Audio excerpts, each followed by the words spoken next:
Assalamualaikum warahmatullahi wabarakatuh. Hai semuanya, bertemu lagi dengan saya di channel saya Alvira Rosadian. Di video edukasi pembelajaran kali ini saya akan menyampaikan materi yang sama dengan bab sebelumnya, yaitu tentang pasar dan struktur pasar dengan subbab yang berjudul permintaan. Di sini saya akan memaparkan definisi dari permintaan, fungsi permintaan, dan elastisitas permintaan beserta perhitungannya. Sebelum kita mulai pembelajaran kali ini, kita awali pembelajaran kali ini dengan bacaan basmalah agar pembelajaran kali ini berjalan dengan lancar dan dapat memberikan ilmu yang bermanfaat untuk teman-teman semuanya. Bismillahirrahmanirrahim. Untuk kalian yang ingin mempelajari, membutuhkan materi ini, simak dan tonton video ini hingga selesai. Pertama-tama kita akan memahami apa itu permintaan, definisi dari permintaan. Permintaan atau demand adalah sejumlah barang maupun jasa yang diminta oleh konsumen pada tingkat harga tertentu. Nah, di sini jika kita membahas tentang permintaan, maka sudut pandang kita adalah pada konsumen, selaku konsumen atau pembeli. Karena yang meminta barang atas barang dan jasa itu adalah konsumen. Sedangkan yang menyediakan dan yang menawarkan itu adalah produsen. Jadi di sini kita berlaku sebagai konsumen jika kita membahas tentang permintaan. Adapun hukum dari permintaan yaitu semakin tinggi tingkat harga, maka barang yang diminta itu akan semakin berkurang. Dan sebaliknya, semakin rendah tingkat harga, maka barang yang diminta itu akan bertambah.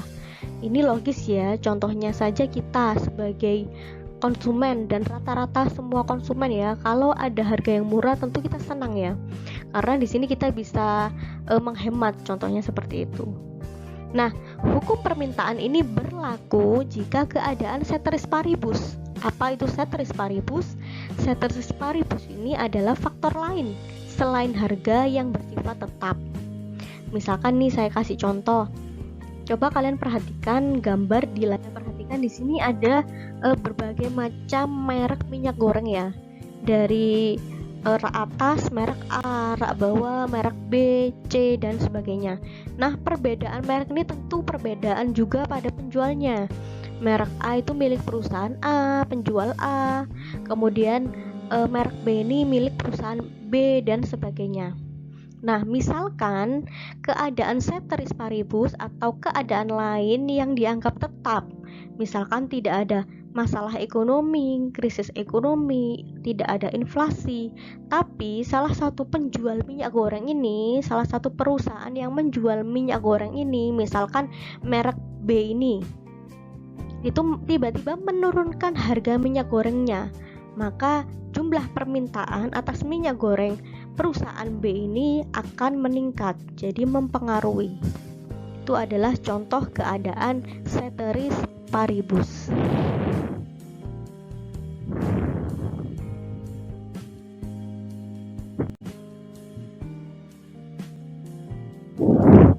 Kemudian jenis-jenis dari permintaan.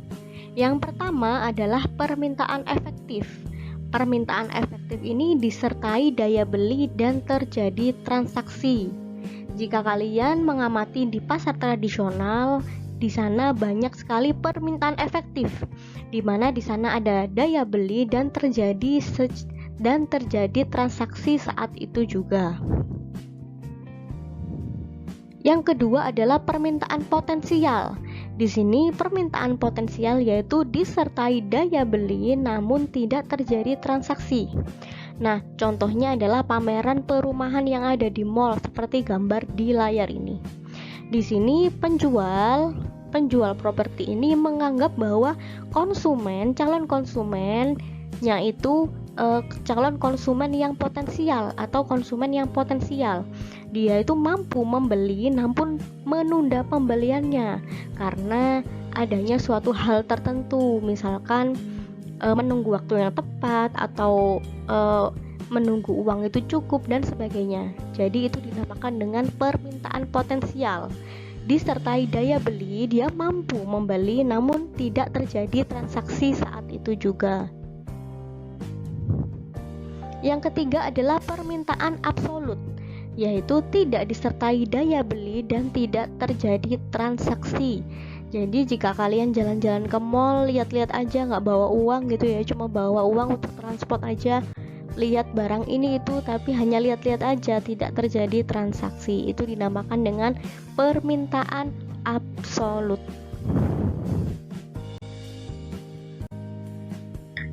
Selanjutnya, faktor apa yang mempengaruhi atau yang memicu adanya permintaan dari konsumen? Yang pertama adalah harga barang itu sendiri. Jadi harga barang itu juga mempengaruhi permintaan. Contohnya seperti contoh di awal tadi ya. Jika salah satu produsen minyak goreng itu menurunkan harganya, maka akan mempengaruhi permintaan, yaitu permintaannya lebih banyak karena harganya lebih murah daripada yang lainnya. Yang kedua adalah pendapatan. Semakin tinggi pendapatan seseorang, itu ada kecenderungan mempengaruhi jumlah permintaan karena dia mempunyai uang yang cukup dan memadai untuk membeli barang atau jasa. Yang ketiga adalah intensitas kebutuhan. Misalkan di era pandemi COVID yang mewajibkan kita itu harus memakai masker, maka permintaan atas masker itu semakin meningkat. Yang keempat adalah selera konsumen. Jadi selera konsumen ini juga mempengaruhi permintaan. Misalkan konsumen sudah berselera terhadap pakaian yang feminim, contohnya seperti itu, maka dia akan membeli pakaian feminim itu lebih banyak, jadi mempengaruhi jumlah permintaan. Selanjutnya adalah karena jumlah penduduk. Semakin banyak jumlah penduduk, maka permintaannya juga akan semakin banyak. Jadi mempengaruhi jumlah permintaan. Karena jumlah penduduk banyak, maka kebutuhannya juga semakin banyak mengikuti jumlah penduduk. Selanjutnya adalah ekspektasi. Nah, jika konsumen itu menganggap bahwa barang itu nantinya akan menghasilkan, maka akan mempengaruhi jumlah permintaan. Contohnya emas. Nah, emas itu kan barang investasi ya. Bisa kita bikin investasi, dan pembeli atau konsumen itu menganggap bahwa emas ini nantinya berekspektasi bahwa akan menguntungkan. Nah, itu jadi bisa mempengaruhi adanya permintaan. Selanjutnya adalah harga barang komplementer, barang yang sangat mempengaruhi ya, saling berkesinambungan. Contohnya misalkan jika harga gula naik, maka masyarakat akan mengurangi jumlah kopi atau mengurangi pembelian kopi, karena kan kopi dan gula itu saling berkesinambungan ya, atau saling membutuhkan. Yang terakhir adalah harga barang substitusi atau barang pengganti. Misalkan nih harga ayam itu naik, maka konsumen akan berpindah ke ikan, maka jumlah permintaan akan ikan ini akan naik. Nah, itu memicu adanya permintaan.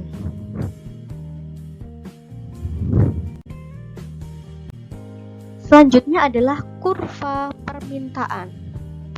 Kurva permintaan ini berbentuk miring dari kanan atas ke kiri bawah, atau sebaliknya dari kiri bawah ke kanan atas. Nah, di sini ayo kita coba untuk membuat kurva permintaan dengan memperhatikan tabel yang ada di dalam layar. Titik A harganya 5.000, kemudian jumlah yang diminta adalah 20. Kemudian jika harganya 4.000 turun, maka jumlah yang diminta itu akan naik 40. Kemudian turun lagi menjadi 3.000, maka permintaannya juga semakin naik. 2.000 naik lagi menjadi 80 permintaannya, dan jika harganya itu turun lagi menjadi 1.000, maka jumlah yang diminta itu juga akan semakin banyak, yaitu sebesar 100.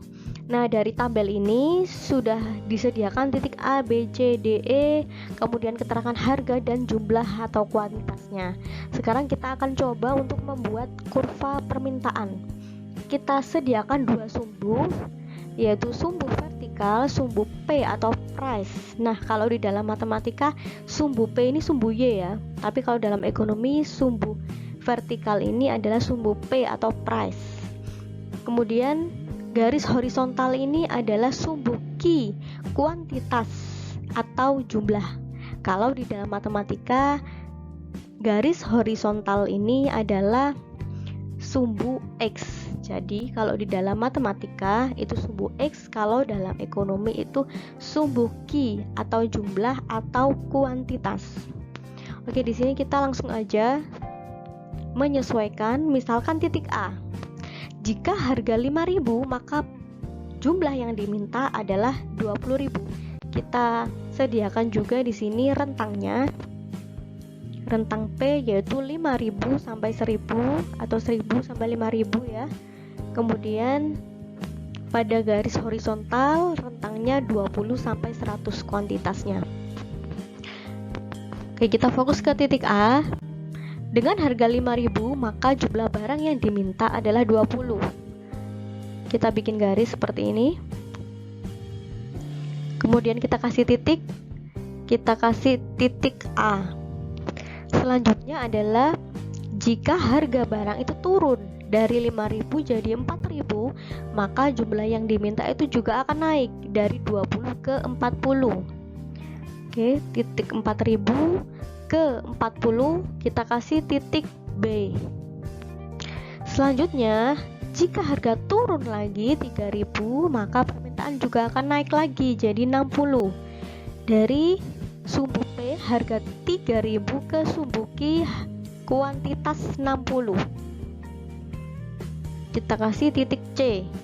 Selanjutnya 2.000 permintaannya adalah 80. Titik P ke Q kita kasih titik D. Dan selanjutnya yaitu jika harga 1.000 maka permintaannya itu 100. Kita kasih titik E. Nah, dari titik A, B, C, D, E kita bisa tarik garis. Bisa dari A ke E atau E ke A. Kita tarik garis. Nah, ini yang dinamakan dengan kurva permintaan.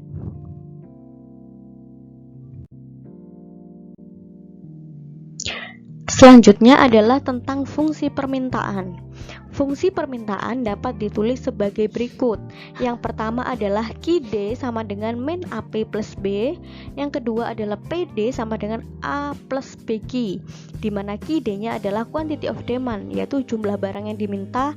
B-nya adalah konstanta, A-nya adalah koefisien pengarah atau kemiringan, dan P-nya adalah tingkat harga. Nah, untuk mencari rumus fungsi permintaan adalah sebagai berikut. P min P1 dibagi P2 min P1 sama dengan Q min Q1 dibagi Q2 min Q1. Nah, kalau kita lihat ya, rumus ini tuh sama dengan rumus pelajaran matematika ya, mapel pelajaran matematika, di mana P-nya adalah Y dan Q-nya adalah X. Y min Y1 dibagi Y2 min Y1 sama dengan X min X1 dibagi X2 min X1. Itu kalau dalam pelajaran matematika.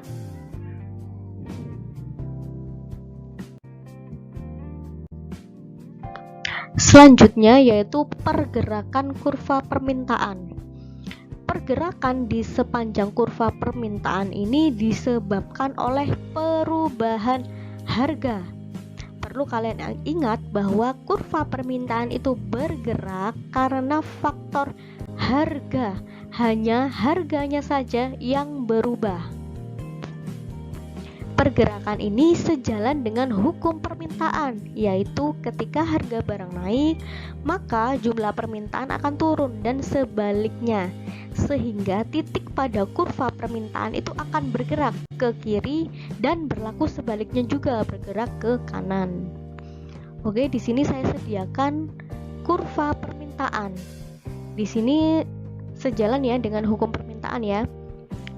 Jika harga barang 5.000, maka permintaannya hanya 20. Di sini semakin harga barang itu turun dari 5.000 ke 4.000, kemudian ke 3.000, 3.000 ke 2.000 sampai ke 1.000, maka jumlah yang barang yang diminta itu semakin banyak. Dari 20 ke 40, dari 40 ke 60 hingga ke 100. Dari sini kita bisa tarik garis dari titik-titiknya ini sehingga berbentuk kurva permintaan. Nah, coba kalian perhatikan perpindahan dari titik A ke titik B, kemudian titik B ke titik C ke titik D, dan titik D ke titik E. Inilah yang dinamakan dengan gerak atau pergerakan kurva permintaan. Perpindahan dari titik A, B, B ke C, dan seterusnya itu dinamakan gerak. Hal ini disebabkan oleh perubahan harga. Jadi perubahan harga yang membuat kurva permintaan itu bergerak.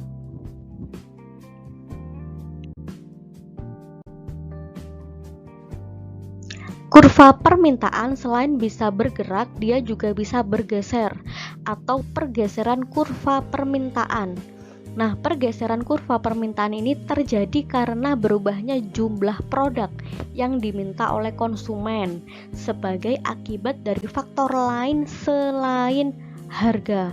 Perlu kalian ingat dan catat bahwa kurva permintaan itu bergeser karena sebagai akibat dari berbagai faktor lain selain harga. Karena kan konsumen membeli barang atau jasa itu tidak hanya dipengaruhi oleh harganya saja, misalkan karena harga murah atau harga naik seperti itu ya. Namun karena faktor lain, misalkan faktor pendapatan atau faktor selera dan sebagainya. Oke, di sini kita coba untuk menggambar kurva permintaannya dulu, sumbu P dan sumbu Q. Kita kasih rentang di sini. Oke, contoh misalkan nih kurva permintaan itu bergeser misalkan disebabkan oleh pendapatan. Semakin tinggi pendapatan seseorang, maka daya belinya itu juga akan tinggi.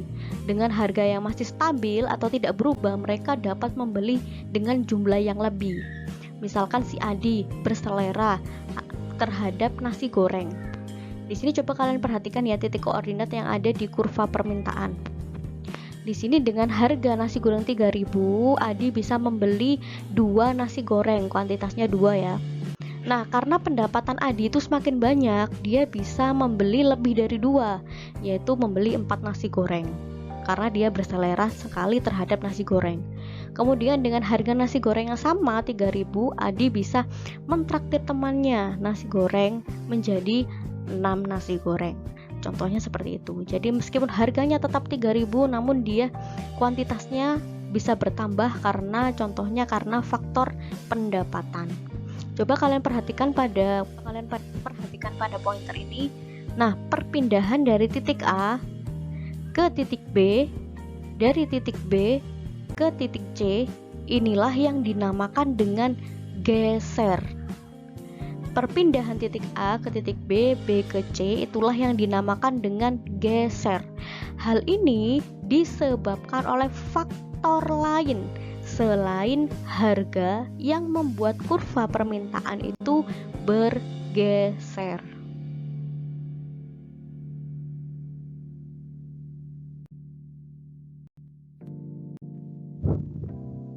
Selanjutnya, kita akan membahas tentang elastisitas permintaan.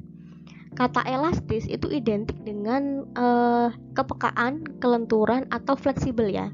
Di sini diartikan elastisitas permintaan itu adalah tingkat kepekaan atau kelenturan dalam merespon perubahan harga. Nah, di sini jika harga itu berubah, seberapa lentur sih atau seberapa elastis barang yang diminta oleh konsumen. Nah, di sini koefisien permintaan dapat dihitung dengan rumus sebagai berikut. ED, elastisitas of demand, sama dengan delta Q dibagi delta P dikali P dibagi Q, atau ED sama dengan persentase perubahan harga kuantitas dibagi persentase perubahan harga. dengan keterangan delta Q sama dengan perubahan terhadap jumlah permintaan, delta P sama dengan perubahan dari harga barang, persen delta Q sama dengan persentase dari perubahan jumlah permintaan, persen delta P sama dengan persentase dari perubahan harga barang.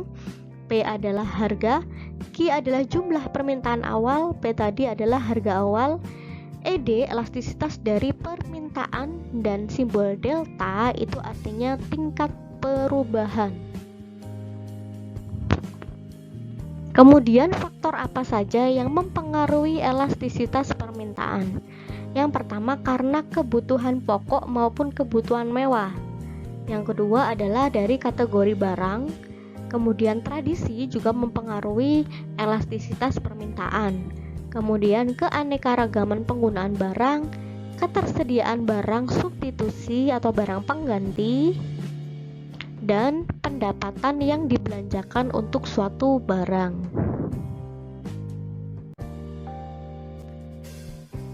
Selanjutnya di sini kita akan mengenal jenis-jenis dari elastisitas permintaan. Yang pertama adalah permintaan, yaitu permintaan ketika persentase perubahan jumlah barang yang diminta itu lebih besar dari persentase perubahan harga. Di sini koefisiennya adalah elasticitas of demand atau ED. Di sini ya, lebih dari 1, ED lebih dari 1, yaitu permintaan elastis. Di sini berbentuk landai ya kurvanya. Dan implementasinya adalah jika perubahan harga itu turun, maka jumlah permintaan naik, dan sebaliknya sesuai dengan hukum permintaan. Kemudian barang apa saja sih yang termasuk barang elastis? Contohnya adalah barang-barang substitusi atau seperti barang-barang mewah gitu ya, kendaraan mewah, elektronik mewah, motor mewah, contohnya seperti itu. Jadi ketika harga motor itu misalkan lagi diskon 50%, harganya lebih murah daripada pesaing, maka permintaannya akan menjadi banyak atau meningkat. Dan sebaliknya, jika harga motor itu tiba-tiba naik, maka permintaannya itu menjadi menurun. Itu adalah permintaan elastis. Selanjutnya adalah permintaan inelastis. Adalah permintaan yang terjadi jika perubahan harga itu kurang berpengaruh pada perubahan permintaan. Kemudian koefisiennya adalah ED-nya itu kurang dari 1, dan kurvanya itu seperti ini, berbentuk curam. Implementasinya adalah perubahan harga itu kurang berpengaruh terhadap permintaan barang. Nah, barang apa saja yang termasuk inelastis? Contohnya adalah barang kebutuhan pokok sembako seperti beras, gula, dan sebagainya. Misalkan naik turunnya harga beras itu tidak berpengaruh terhadap permintaan. Dan yang ketiga adalah permintaan uniter, adalah permintaan ketika persentase perubahan jumlah barang yang diminta itu sama dengan persentase perubahan harga. Koefisiennya ED itu sama dengan 1. Dan kurvanya itu seperti ini, tidak landai juga tidak curam. Di sini implementasinya adalah perubahan harga barang sama dengan jumlah permintaannya. Nah, barang uniter itu sama dengan seperti barang elektronik ya, atau kebutuhan sekunder. Jadi jika harganya itu naik, maka permintaannya naik. Jika harganya turun, permintaannya turun. Contohnya seperti itu. Selanjutnya adalah permintaan elastis sempurna. Adalah permintaan ketika persentase perubahan jumlah barang yang diminta itu berubah, namun persentase perubahan harganya itu tetap. Di sini koefisiennya ED sama dengan tak terhingga, simbol tak terhingga ya di sini. Dan kurvanya itu berbentuk horizontal. Implementasinya adalah permintaan barang akan terus bertambah meski harganya itu tetap. Kemudian barang apa saja sih yang termasuk barang elastis sempurna? Contohnya adalah seperti listrik, kemudian bahan bakar minyak atau BBM. Nah, misalkan meskipun harga BBM ini relatif tetap, namun permintaannya itu akan terus bertambah. Ya, meskipun BBM saat ini misalkan harga 12.000, maka permintaan dari konsumen itu akan terus bertambah. Itu dinamakan dengan permintaan elastis sempurna. Selanjutnya, permintaan inelastis sempurna adalah permintaan ketika persentase perubahan jumlah barang yang diminta adalah 0 dan tidak ada perubahan, namun harganya saja yang berubah. Koefisiennya ED sama dengan 0 dan kurvanya berbentuk vertikal. Di sini implementasinya adalah permintaan barang akan tetap meskipun harga mengalami perubahan. Nah, contoh barangnya apa saja? Contohnya misalkan garam ya. Nah, garam itu meskipun harganya naik turun, namun permintaan dari konsumen itu tetap ya, karena kan pemakaiannya sedikit. Contohnya seperti itu.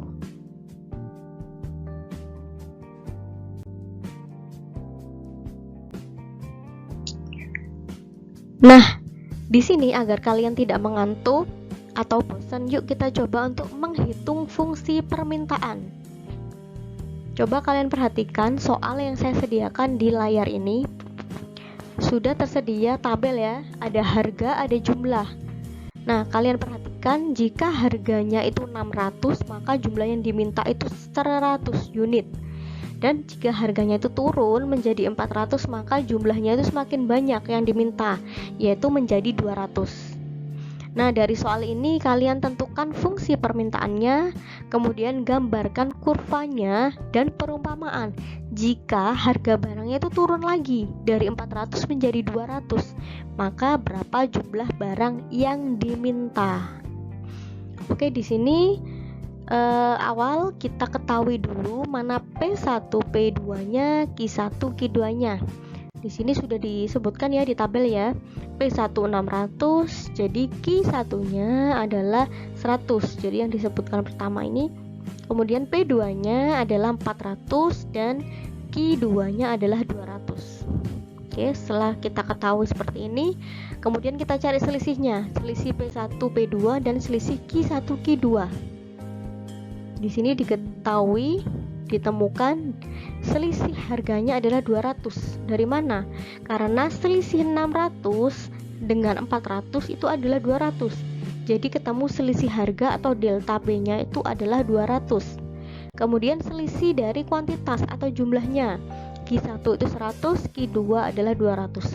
Nah, selisih dari Q1 dan Q2 adalah 100. Jadi ketemu delta Q-nya itu adalah 100. Oke, jika kita sudah ketemu seperti ini, kita masukkan dalam rumus ya. Oke, nomor 1 kita cari fungsi permintaannya dulu.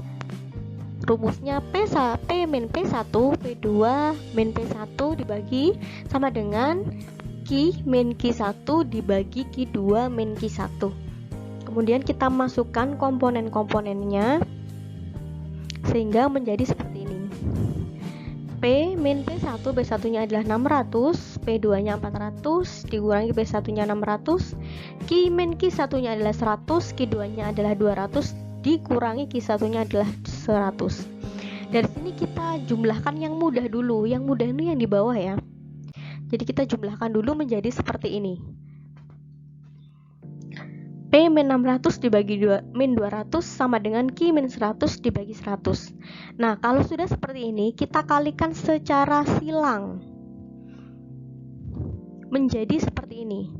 Jadi min 200 ini dikali Q min 100, jadinya seperti ini. 200 buka kurung Q min 100 tutup kurung sama dengan 100 dikali P min 100. Jadi dikalikan silang, ini ke sini dan ini ke sini. Perhatikan pointer yang ada di layar ya. Selanjutnya di sini kita kalikan ya. Menjadi seperti ini. Kita kalikan ini ke sini, ini ke sini. Selanjutnya ini ke sini dan ini ke sini. Min 200 dikali Q, hasilnya adalah min 200 Q. Kemudian min 200 dikali min 100 jadinya 20.000.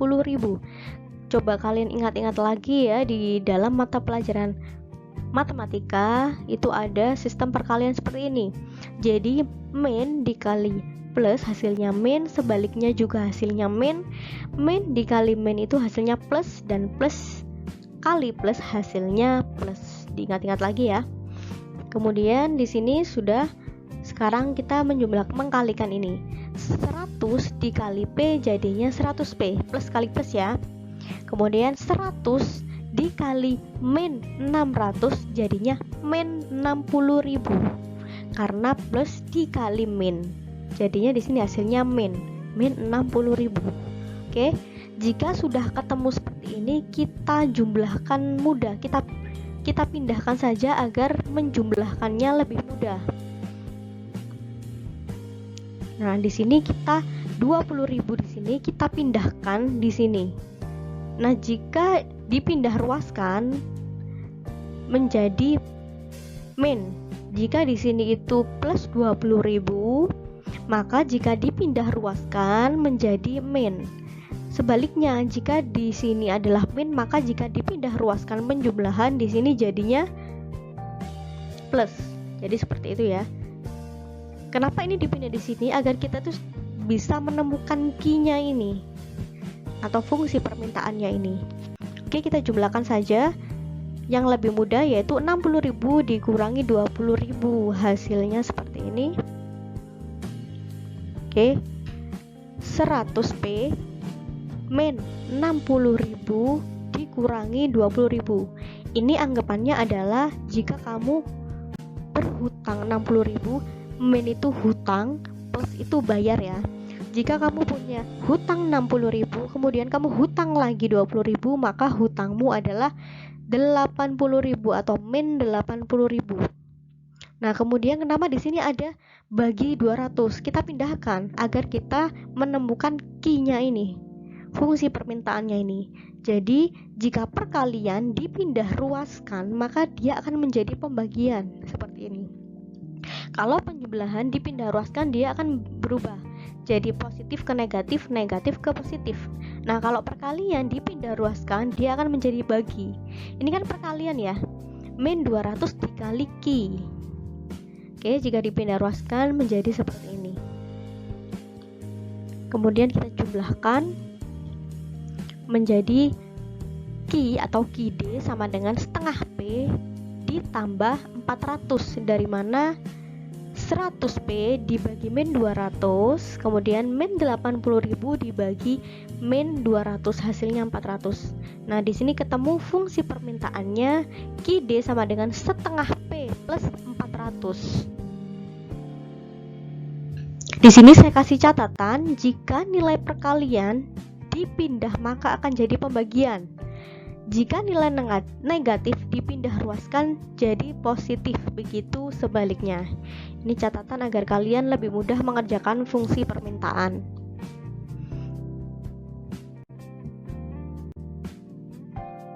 Setelah kita menemukan fungsi permintaannya, maka selanjutnya kita akan menggambar kurvanya.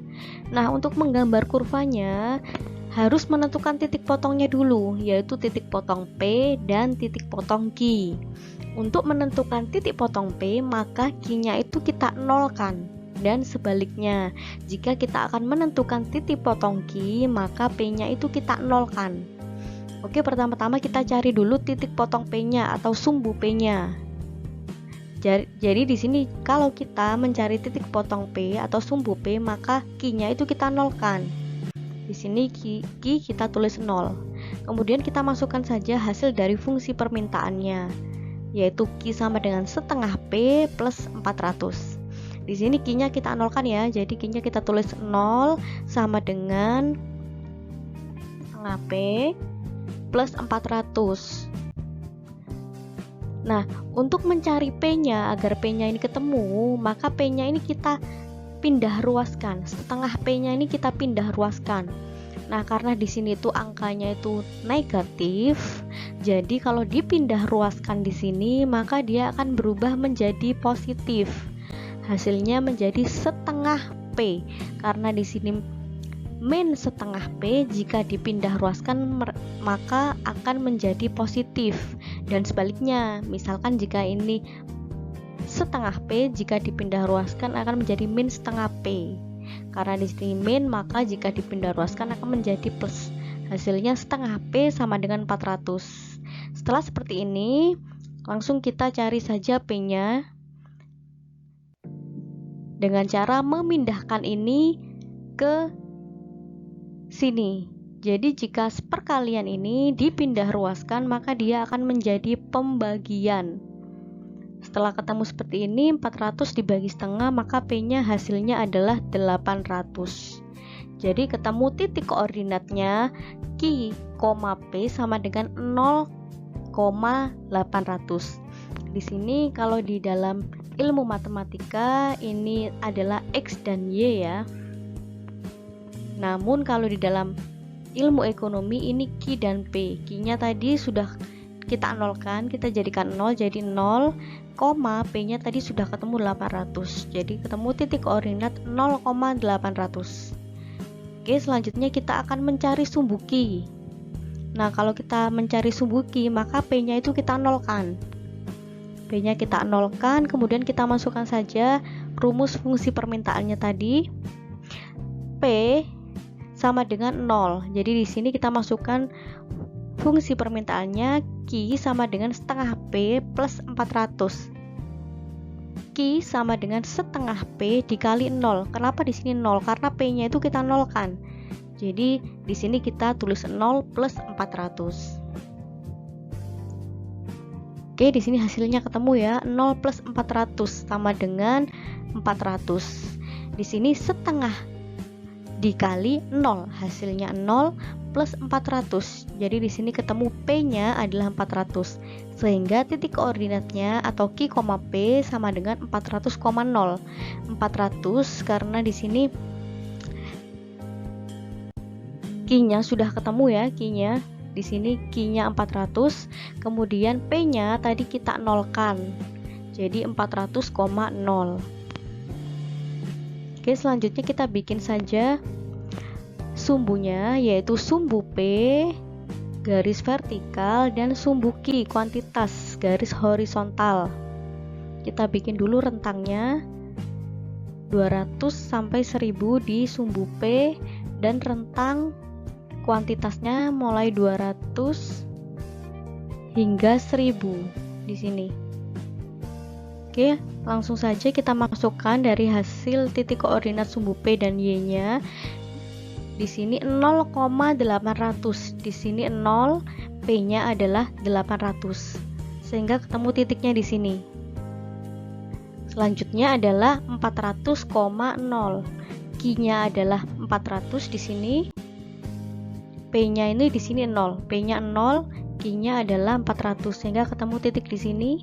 Oke, setelah kita temukan titik, dua titik di sumbu P dan sumbu Q, selanjutnya kita tarik garis. Seperti ini. Nah, inilah kurva dari fungsi permintaan QD sama dengan setengah P plus 400. Selanjutnya yaitu kita akan menentukan perumpamaan nih, jika harganya itu turun menjadi 200, maka berapa jumlah barang yang diminta. Caranya yaitu diketahui di sini ya, fungsi permintaan yang tadi yaitu QD setengah P plus 400. Kemudian di sini kita masukkan aja. Jika harga barang turun, harga itu kan P ya. Jadi P-nya itu kita ganti menjadi 200. Sehingga menjadi seperti ini, setengah P dikali 200 karena P-nya tadi diumpamakan 200 ya, plus 400. Hasilnya QD sama dengan min 100. Min 100 dari mana? Setengah P dikali 200. Hasilnya min 100 plus 400 dari sini. Hasilnya QD sama dengan 300. Jadi implementasinya adalah jika harga turun lagi ya menjadi 200, maka jumlah permintaannya itu akan bertambah menjadi 300 unit.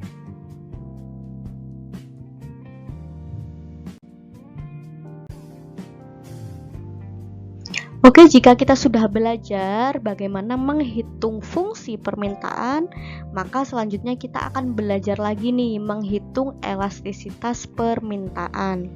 Coba kalian perhatikan soal yang ada di dalam layar. Diketahui bahwa permintaan suatu barang dengan harga 12.000, maka jumlah permintaannya adalah 300. Kemudian harganya naik dari 12.000 ke 16.000. dan jumlah permintaannya menjadi turun dari 300 menjadi 200. Di sini kita akan menentukan besar elastisitas permintaan, implementasinya, dan menggambar kurvanya.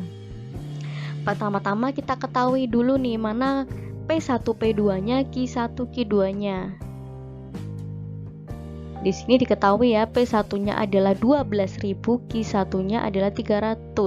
Di sini harga yang disebut pertama adalah 12.000, jadi di sini P1 12.000, kemudian kuantitas yang disebutkan pertama adalah 300, maka Q1-nya adalah 300. Jadi di sini P2-nya adalah 16.000 dan Q2-nya adalah 200.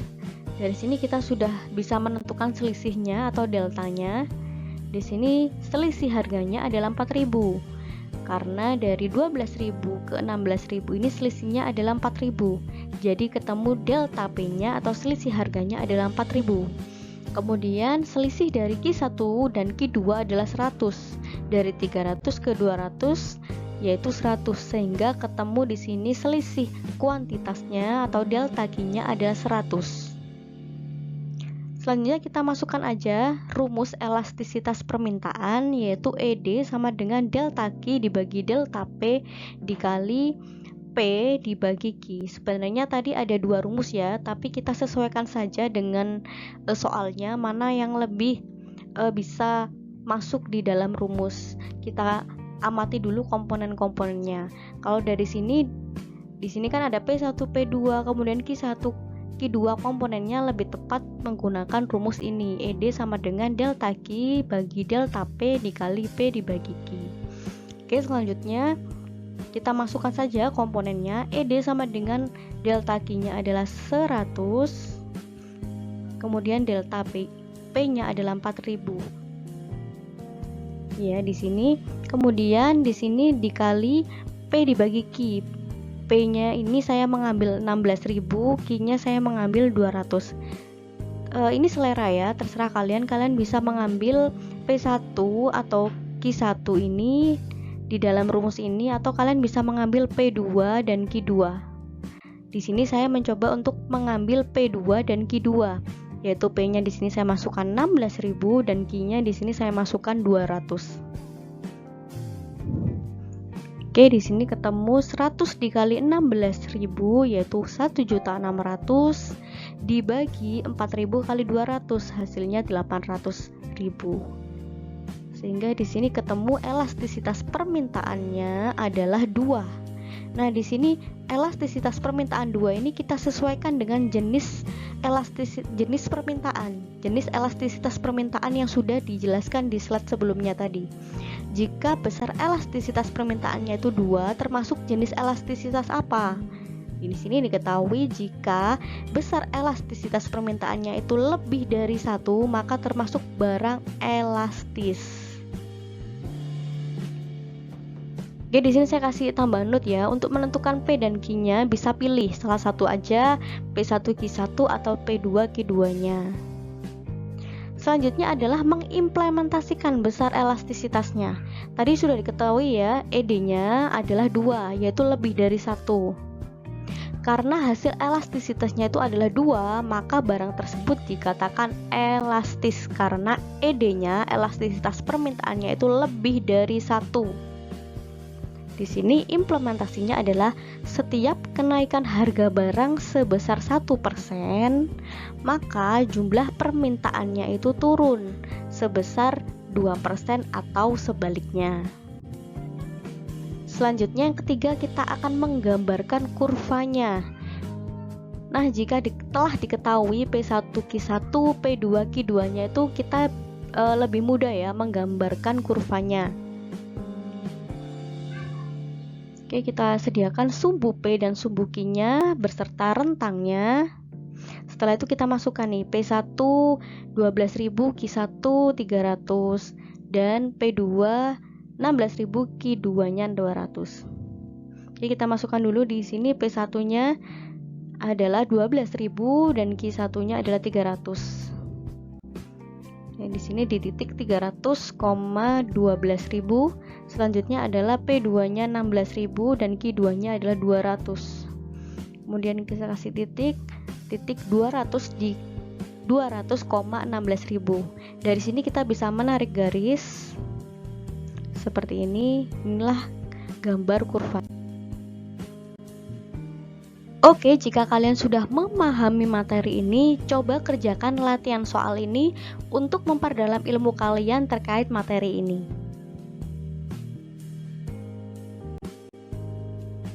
Nah, itu dia materi yang bisa saya sampaikan terkait bab pasar dan struktur pasar dengan subbab permintaan.